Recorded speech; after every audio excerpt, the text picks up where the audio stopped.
Bien, ah, una vez con eso, vamos a ir a nuestra primera parte donde revisamos el cuarto parcial. Y en el cuarto parcial yo quiero mostrarles la respuesta, ¿no?, al examen para que en base a eso usted eh, vaya, vaya teniendo una idea, ¿no? Tengo acá, dice exámenes corregidos, parcial 4, pero creo que está, vamos a ver si tengo. Y el cuarto parcial, ah,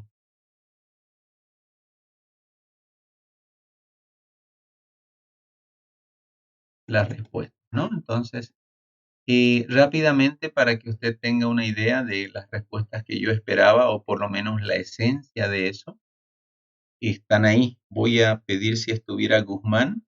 Guzmán nos pueda leer la primera pregunta y la primera respuesta. ¿Está bien, Guzmán? Claro, ingeniero. Por favor. ¿Por, por qué Scrum no te dice exactamente lo que tienes que hacer? Ajá. Respuesta, porque es un marco de trabajo. Correcto, así de sencillo, ¿no? XP es una metodología que nos dice qué es lo que hay que hacer, pero Scrum es un marco de trabajo que nos dice cómo hay que hacer la parte de la iteración, ¿no? Entonces, eso es importante.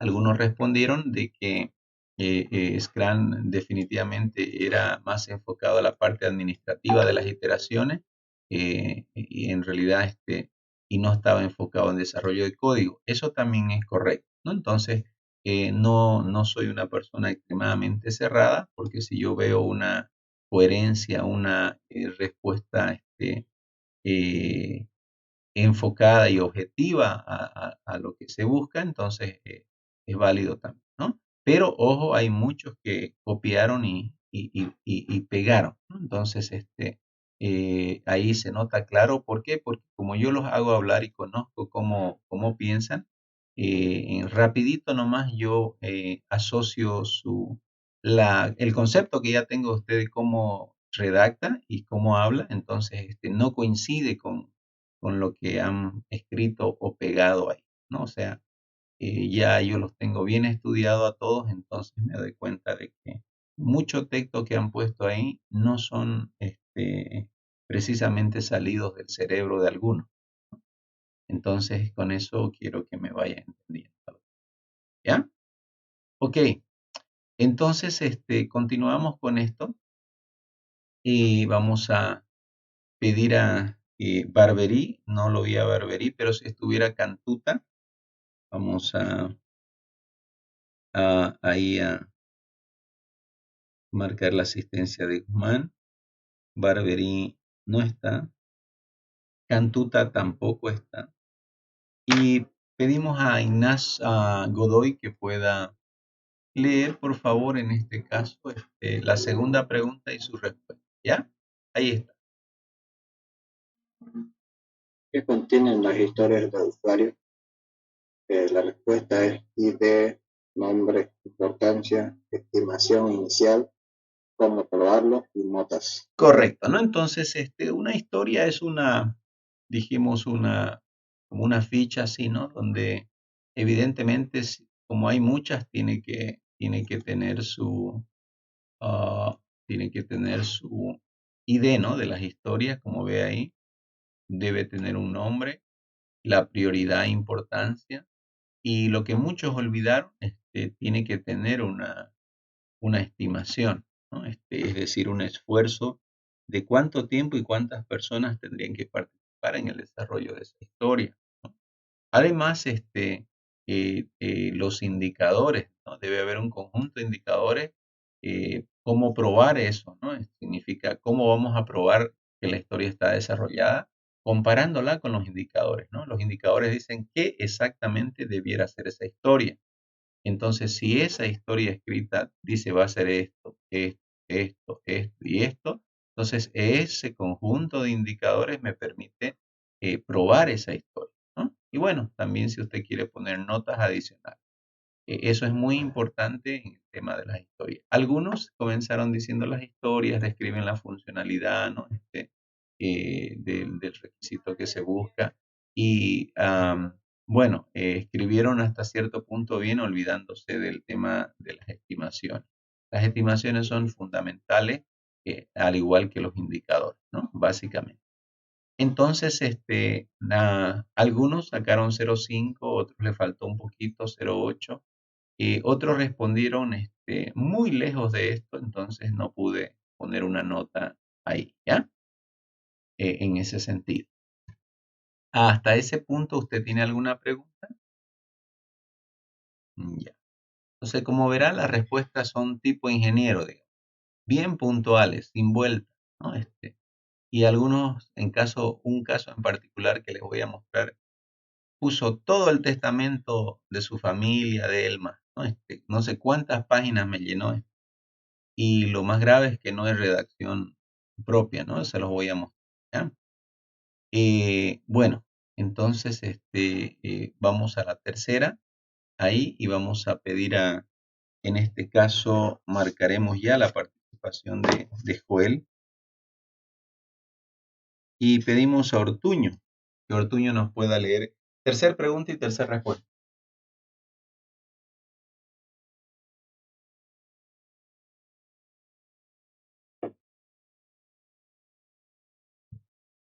No está Ortuño, ¿no? Bueno, Grimaldos, por ahí lo vi.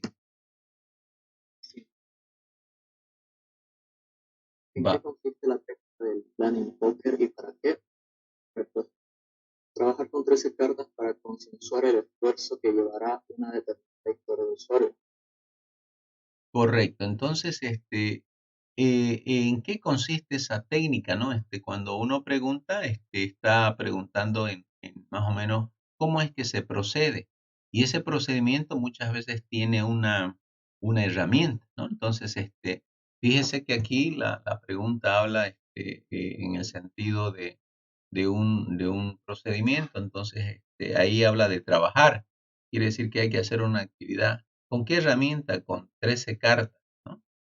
¿Para qué cosa? Para consensuar el esfuerzo, ¿no? Entonces, esos elementos responden a la pregunta. Ahora, en esa bibliografía que yo le di en la última versión de XP entre las trincheras, habla de otro método que no precisamente usa las 13 cartas, ¿no? Usan el método de las medidas de polera, ¿no? Qué interesante, hay también. Pero como quiera que sea, el objetivo es el mismo en el sentido de hacer una estimación para consensuar el esfuerzo entre el equipo que está desarrollando, ya sea que usen las 13 cartas, el método de las poleras, ¿no? De las medidas de las poleras, o cualquier otra herramienta, ¿no? Pero evidentemente el punto aquí es que el equipo debe consensuar el esfuerzo sobre qué ingeniero, sobre cuánto podría costar en tiempo y persona el desarrollo de cada historia de usuario, ¿no? Entonces, así de sencillo, ¿no? Y me sorprendí acá en esta respuesta, algunos comenzaron a bajar de internet y pegar harto sobre esto, ¿no? Entonces, y yo me sorprendo porque hay veces digo, pucha, estudiantes de sistema y creerán que el profesor no se va a dar cuenta. Si el profesor sabe de qué capacidad de redacción tenemos cada uno, ¿cómo es posible que él no se dé cuenta, no? Entonces, eso es un error terrible, creer que el profesor no se dará cuenta, ¿no? Entonces, importante, ¿no? No para todos, por supuesto. Bueno, esa sería la número 3. Y la número 4, si vamos a marcarla acá, número 4.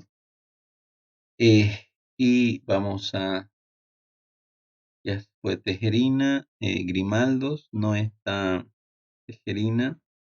Y veamos por Dayana, ¿ya? ¿Estará Dayana Rojas? Ya, Dayana, la número 4 ¿ya? Menciona los puntos que debe tener la estructura de la página para comunicar la información del string. Respuesta. Objetivo del string, fila del string, calendario, equipo.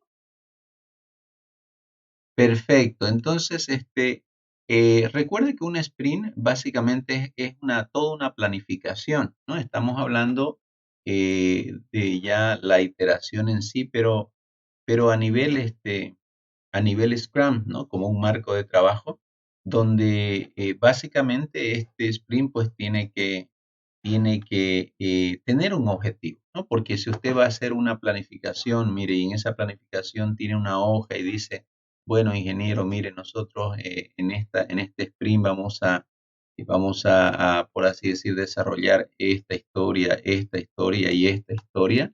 Al terminar, pues, este trabajo, obvio es que vamos a llegar a algo, ¿no? Entonces, no podemos alegremente decir que no tenemos, mire, un objetivo definido, ¿no? Interesante, y además que no solamente es objetivo, hay una meta, ¿no? Y la meta, el objetivo es desarrollar estas historias, pero la meta es entregar 3 historias, ¿no? Entonces, recuerde usted que es toda una planificación. Para ello, obviamente, hay una pila, ¿no? Ahí del sprint mismo, donde usted dice, bueno, ¿no? Haremos primero esta, luego esto y luego esto, ¿no? Entonces, y evidentemente todo eso, de alguna manera u otra, pues está calendarizado, ¿no? Entonces, y obviamente, también debe estar, estos trabajos que están acá, pues deben estar de alguna forma distribuida la tarea en este equipo, ¿no?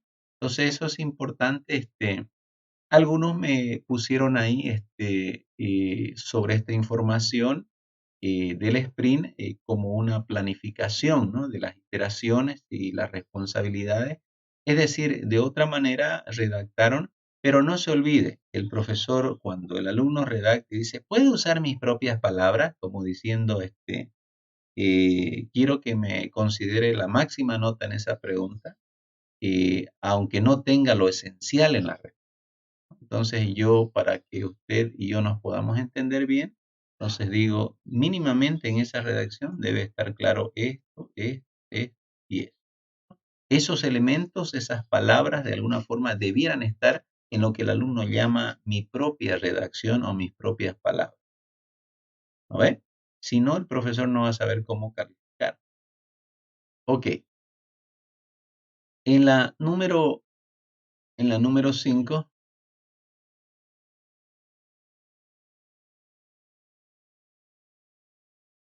ahí, pediremos entonces después de Diana Rose, digo Rojas, ¿dónde está? López Andrés, ¿ya? ¿Estará Andrés? Sí, yo. Porfa, ¿puede leer la pregunta 5 y la respuesta a esa pregunta? ¿Por qué es ventajoso, según la bibliografía Estudia en Clases, sentar a los miembros del equipo juntos? Respuesta: audibilidad, visibilidad, aislamiento. Ya, cuando habla de un equipo, de miembros del equipo junto, ¿de qué metodología estamos hablando? ¿Alguien me puede decir qué metodología de desarrollo estamos hablando? ¿Alguien puede participar? Metodología XP. Ajá. Y en la XP, ajá, perfecto. ¿Cómo se programa en la XP? Hay una cosa, una característica importante ahí. Se programa en pares, ¿verdad? Entonces, pero obviamente que aún en pares, cuando usted lee bien Scrum, es posible, mire, poner un para programar aquí, otro para acá, otro para acá, ¿no? Otro para aquí. Y bueno, no vamos a negar de que en realidad esto es todo un equipo de desarrollo, ¿no? De programación en pares. Entonces, ¿por qué motivo, no? El tema tiene que ver, algunos respondieron por el tema comunicacional, ¿no? Porque ahí entre ellos se comunican bien, y como están en un mismo ambiente es posible, obviamente, comunicarse entre ellos, pero también es posible hacer una reunión aquí mismo, ¿no? Día por medio, donde todos, al estar juntos, obviamente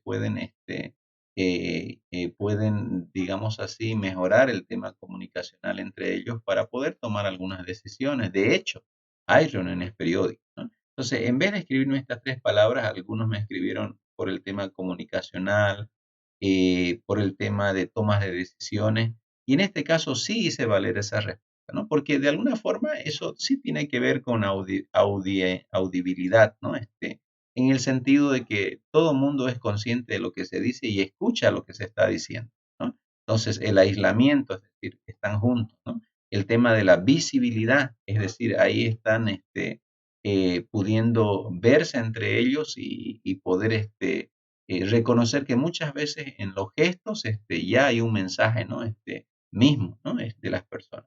Entonces el tema comunicacional es fundamental acá, ¿no? Entonces, mire, no está la palabra comunicación, pero el tema de audibilidad ya hace referencia a eso. Entonces, si me pusieron comunicacional para tomar decisiones en equipo, también hice valer esa parte. Pero ojo, ¿no? Eh, no todo lo que hay veces me escribieron todo es válido, ¿no? Otros escribieron algo muy lejos de esto, ¿no? Ok, entonces eso es fundamental ahí. Esa fue la participación de López y quisiera saber si está nuestro alumno Denker. ¿Is Denker? Sí, ingeniero. Ya, ok. Perfecto. Entonces, we are going to ask Denker to read the number, which one? The number 6, isn't it? Ok, ingeniero. Ok. ¿En qué consiste el Scrum diario? Ujú. Actualización de las tareas que empiezan exactamente a su hora cada día. Correcto, ¿no?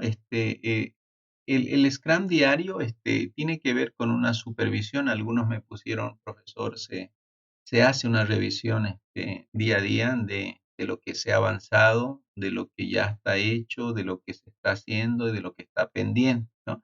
Entonces, ¿con qué objetivo se hace eso? Pues evidentemente con el objetivo de que hay que hacer una actualización, ¿no? De las tareas. ¿Por qué? Porque en el Scrum diario hay que saber cuándo empiezan y a qué hora, ¿no? Cada día, ¿no? Las actividades que hay que hacer y además qué cosas hay pendientes, ¿no? En otras palabras, es supervisión y control lo que se hace ahí en ese Scrum diario. Y fíjese que en realidad después del día 6, 8 horas de trabajo, algo ha tenido que producir el equipo, ¿no? Entonces este marco de trabajo es muy estricto en ese sentido de apoyar a la metodología XP para ver resultados, ¿no? Entonces hay que hacer actualizaciones de tarea ahí, y tareas, digamos, en relación al desarrollo de las historias de usuario, ¿no? Entonces, todo el tiempo ese Scrum diario permite una supervisión, ¿no? Para que haya un avance del producto final de manera constante, ¿no? Entonces, algunos escribieron cosas similares así, pero no olviden de que al final es la supervisión, ¿no? La supervisión, y esa supervisión lleva a actualizar tareas, ¿no? Tareas que evidentemente hay que saber en qué horario empiezan cada día y en qué horario terminan, ¿no? Entonces, básicamente a eso se refiere cuando dice diario. La palabra diario dice mucho ahí, ¿no? Entonces, eso es importante. Ahora, luego vamos a ver la número 7. Ya estaba Denker presente. Y Calero, Martín va a leer la número 7. ¿Ya? Pregunta y respuesta. ¿Por qué es necesario que los equipos hagan retrospectiva? Ya. Respuesta. Porque es necesario que no sigan cometiendo los mismos errores en el próximo sprint. Correcto. Gracias, Martín. Entonces se hace un sprint, ¿no? Se hace un sprint. Digamos que estos sprints son de un proyecto. Y en el futuro hacen otro proyecto y hacen otros sprints por acá, ¿no? Así. Entonces estoy hablando de dos proyectos. Digamos un proyecto que tuvo sus primeros 3 sprints y evidentemente esto quiere decir de que aquí se han podido cometer algunos errores que para el próximo sprint, cuando nosotros miramos hacia atrás, dijimos, cometimos esto en la historia, en el pasado, cometimos estos errores, ¿no? Entonces vamos a poner estos errores, ¿no? En la historia, ¿no? Errores históricos. Eso cometimos en el pasado. Pero ahora tenemos la oportunidad de que, ¿qué hacemos? Corregir, ¿no? Miramos el pasado para tratar de mejorar en el presente, ¿no? pero en el presente también nosotros vamos a cometer algunos errores en el desarrollo. Entonces, para el próximo sprint, volvemos a mirar el pasado y vemos que esos errores los podemos, ¿qué cosa? Los podemos evitar, ¿no? Ahora cuando estamos haciendo este sprint. Entonces, ahí hay una retrospectiva de sprint a sprint. Pero resulta de que al finalizar todo este proyecto, podemos tener acá un documento conclusorio, ¿no? De todos los errores que hemos hecho y las formas, y podemos concluir todavía o generalizar los errores. ¿Para qué hacemos eso, ingeniero? Para que cuando enfrentemos el próximo proyecto similar, ya nosotros hagamos una retrospectiva a nivel de proyecto, ¿no? Entonces ya podemos de entrada nomás tratar de ir mejorando y obviamente vamos a cometer errores que en la próxima corrida o sprint también vamos a mirar hacia atrás para corregir, mirar hacia atrás, ¿no? Siempre perfeccionando. Pero importante también a partir de este documento conclusorio nosotros enfrentar el nuevo proyecto mirando también hacia atrás, ¿no? Los errores que cometimos en el anterior proyecto, ¿no? Entonces, esa es una retrospectiva a nivel de proyecto y hay retrospectiva a nivel de sprint, ¿no? Entonces, para obviamente mejorar las tareas o la forma en cómo estamos desarrollando, ¿no? Entonces, eso es importante. Recuerde que por ahí en un examen final, las retrospectivas se pueden hacer a nivel de sprint o a nivel de proyecto a proyecto, ¿ya? Ok. Luego tenemos ahí, eso fue la participación de Martín. Si es que está nuestra estudiante Nayeli, vamos a ver, pueda leer la número 8, por favor. Nayeli. ¿A qué se refieren los umbrales de aceptación para las historias de usuarios? Sí, esa era sencillita, ¿no? A los criterios de aceptación, ¿no? Porque dijimos que usted tiene una historia ahí, ¿no? Una historia, aquí pone su nombrecito de la historia, la prioridad, el esfuerzo, la estimación, y luego comienza, ¿no? A escribir, después de eso escribe, bueno, esta historia tiene que hacer esto, tiene que cumplir con esto, debe grabar, debe imprimir, debe esto, validar, ¿no? Y así un montón de criterios de aceptación, lo que nosotros conocemos también de otra forma, mire, como umbrales de aceptación, básicamente, ¿no? Entonces, sin esto hecho, es una linda historia en papel nada más, ¿no? Entonces, no tiene trascendencia, ¿no? Porque se requiere que estén desarrolladas y funcionen para que nosotros podamos decir, ¿no? Entonces, esta historia terminada. Okay. Y bueno, esa fue la participación de Nayeli. Preguntamos si estará nuestro estudiante Johnny, por favor.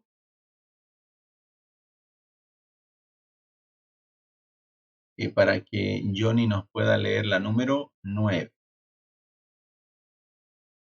Número 9. Si no estuviera Johnny, entonces volvemos a la cola con Guzmán Gabriel.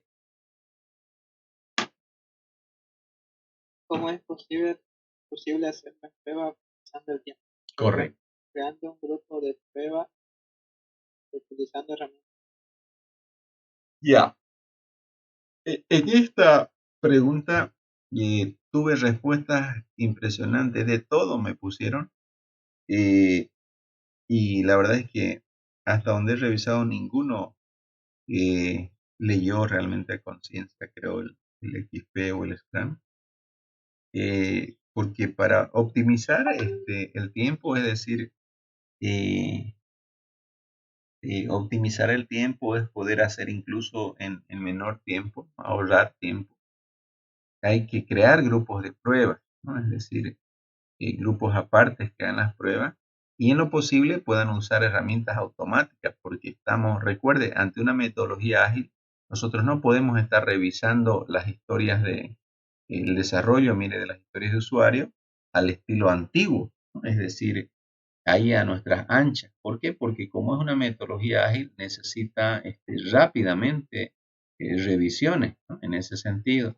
Entonces, para eso es que consideramos importante crear grupos de prueba ¿no? Que hagan pruebas, incluso no solo pruebas unitarias, ¿no? Sino pruebas de integración y bien rápidas, ¿no? Entonces, y para eso pueden ayudarse con herramientas automáticas que hay, por supuesto, ¿no? Entonces, básicamente eso nos permitirá a nosotros optimizar algo que es valiosísimo, ¿no? Optimización del tiempo, ¿ya? Entonces, vamos a luego a pedir a Joel nuevamente, porque las otras personas creo que no están, las que están en mi lista, ¿no? Y aquí pediremos a Joel que pueda leer la número 10. Antes de combinar XP con Scrum, ¿qué debemos tener en claro? Ajá, Pues que Scrum está enfocado a tareas de gestión y organización, mientras que XP está enfocada a tareas de desarrollo. correcto. Muchas gracias, Joel. Entonces, eso es importante, ¿no?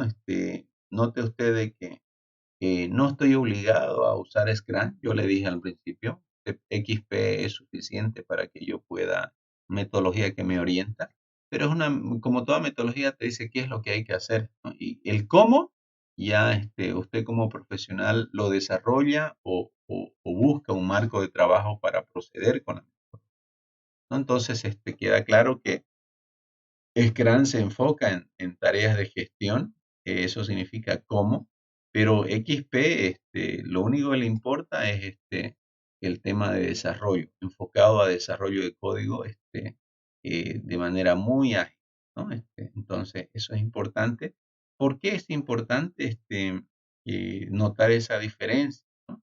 Para cuando usted esté hablando justamente de estos aspectos en una defensa, cuando usted esté desarrollando, no confunda las cosas, ¿no? Entonces, confundir acá XP con Scrum sería un error fatal, ¿no? Incluso yo he visto expositores hablando de esto, exponiendo y hablando cosas que no son ciertas en su totalidad, ¿no? Por eso, cuando usted tenga un libro, lea esa versión, sale la nueva versión, léala la otra. Trate siempre de tener la secuencia de versiones de los libros, ¿no? ¿Por qué? Porque resulta que de libro a libro hay cosas que el autor va entendiendo que no era tan así o está desactualizado y va escribiendo nuevo. Entonces, por eso se habla del estado del arte, ¿no? El estado del arte significa que lo que en un inicio fue una teoría X, puede ser acá que incluso no haya ni la X, ¿no? Entonces a eso le llamamos estado del arte. Y el estado del arte te dice cómo está en la actualidad esa situación, ¿no? Entonces eso es importante, ¿no? Ok, sin más preámbulos, entonces ahí estuvimos nosotros haciendo esa revisión